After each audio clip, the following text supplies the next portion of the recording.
So you guys know how in the Bible when Paul writes his letters to the Corinthians, the Ephesians, the Philippians, Colossians, whoever, he always prefaces his letters with the same thing, how he thanks God that he can be there to counsel them and to give them that they have congregated in the church, just thanking God that they can all gather together and learn from each other.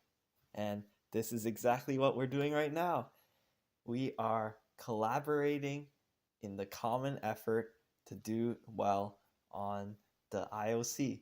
So today we will be looking at Death of a Naturalist, which is in fact one of my favorite poems because it's one of the ones that I analyzed first. And when you realize, okay, there are two types of people, three types. Either you don't care at all about the IOC, or the first type is you get this thrill of reading the poetry at the beginning, and then over time you start to care less and less and your quality goes down. Or there's a type where they realize at beginning they don't care because they think poetry is useless, but then they start learning over time how nice it is, how much you can take, how these lessons, how abstract and how planned the writing actually is. Because right now I'm doing my application to McMaster Health Sciences, right? The most difficult program in Canada, right, guys? And so I'm trying to write a poem for my one of the questions, and it's very difficult. So, guys, please appreciate how much work Mr. Heaney has put into making these things, and really do your best at analyzing. Okay, this is hard work. You will never be able to write a poem as good as this. Now, myself, possibly no, I don't know. I have no idea. But we're going to start the 8-minute timer, and let's begin, guys, shall we? Death of a Naturalist is a poem from Heaney's collection, Death of a Naturalist, which was the collection which really got him renowned from around the international community, the writing community, and also allowed him to express his reverence for the pastoral landscape and especially the Irish identity of nature and the fluidity that contributes to his his own personal life. And in Death of a Naturalist, this theme, this thesis that I am stating is that Heaney uses the idea of of nature to state that the changes that people undergo in life are continuous and tastes will develop as they gain experience.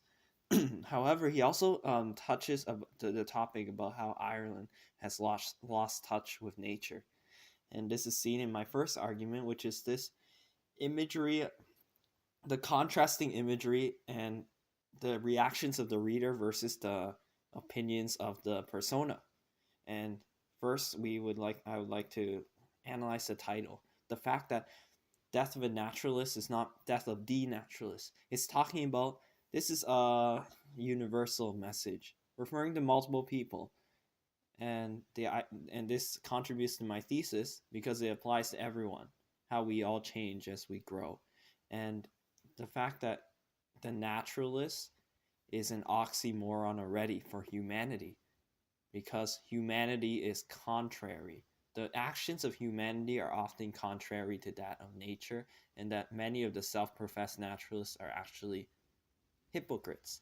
And this will be analyzed what I would say, the first stanza is very long, and the structure of this poem divides into the two ideas: first of the appreciation of nature, and second, that revelation that there is evil out there that's trying to plot against it. But is it our own fault? And that's what I'll be proving, because the idea, there's so many different examples of alliteration in this poem.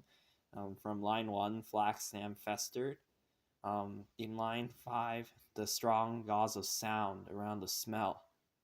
these sound devices are so consistent throughout the poem. There's so many different examples of it, including the assonance of the sound around in line 6 as well.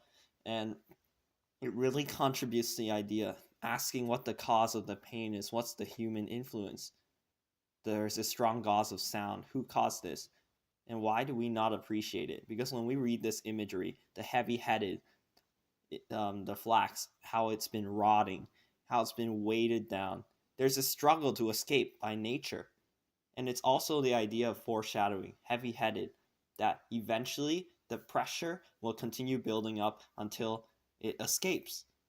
And this is why the poem starts with all year. It's unexpected, the idea, when they finally do revolt against humanity. The dragonflies, the butterflies, especially the idea of the frog, this imagery. And there's a tone shift in the 7th line of the poem, in which the persona says, but best of all was the warm thick slobber, the clotted water. How it's like blood, the life-giving force to the natural habitat. How even though he describes it in such a disgusting manner, he still loves it. And this confuses us because we see the persona as a child. How this idea of Miss Walls, the feminine, relating to Mother Earth, and how explaining how the reproductive process works in a more simple style of vernacular. How the child is already losing his innocence, but also the idea, the overarching extended metaphor of the frog, and how there's a process of change going on as the eggs become the frog spawn, the tadpoles.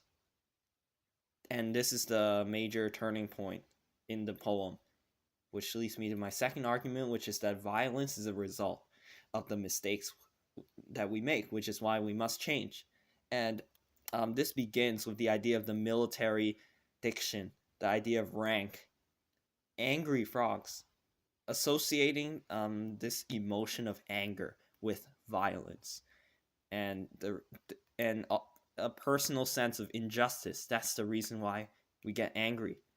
How we have to invade the flax stamp. Again, repeating this concept of the flax over and over, it creates the sense that they're getting exhausted, and that they want change. That's what all humanity and what all nature wants. That's why there's evolution exists.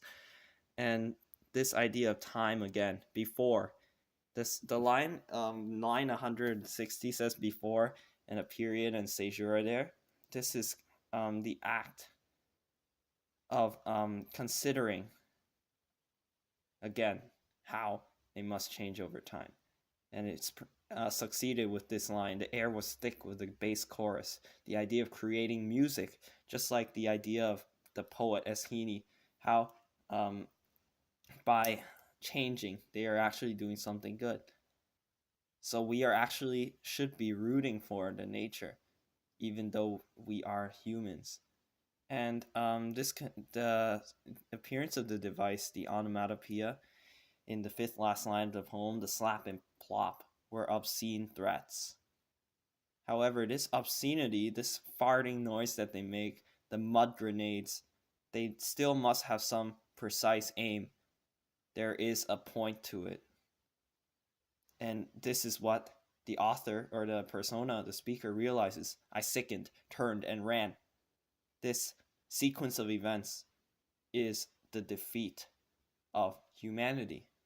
And the idea that Ireland is not learning to appreciate nature in the right way, no matter which way we look at it. Even though, as the reader at the beginning of the poem, we look at all this sweltering, rotting diction with disgust. But even after, the child, his appreciation of nature is not the right outlook. It still exemplifies this naivety and this lack of shrewdness. And the reason why is that he had done an injustice. This is exposing hypocrisy. And now at the end, the great slime kings were gathered there for vengeance. That they had finally used this violence as a means of making change. However, we don't know if they win or not. Even if is the violence really worth it as a means to an end? There's my... That was an intense analysis, guys, actually. Man, you learn a lot, because this poem is probably the most jam-packed of all of them. I did not talk about personification. There's so much. Wow, thanks guys for helping me out. Now I'm full of energy. Okay, so yeah, this poem, you should not have a hard time with it. If anything, you would struggle because it's so long and there's so much to talk about. You're missing out on many points. Make sure you don't stick to one point so long as I do about change. Make sure you mention more devices than me. Talk about the frog more. I find that your first argument is always longer, because when you're devising your arguments, obviously the first one you put harder effort into it. I mean, the second one you have less ideas because you're already one less idea. You have already one less idea.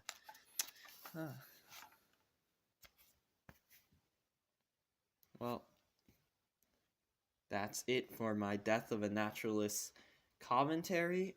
Please like, subscribe, comment below. Please pray that I get into McMaster Health Sciences, become a doctor, and if I fail, then that sucks. My life is over, guys. I'm Chinese, right? So no doctor, no nothing.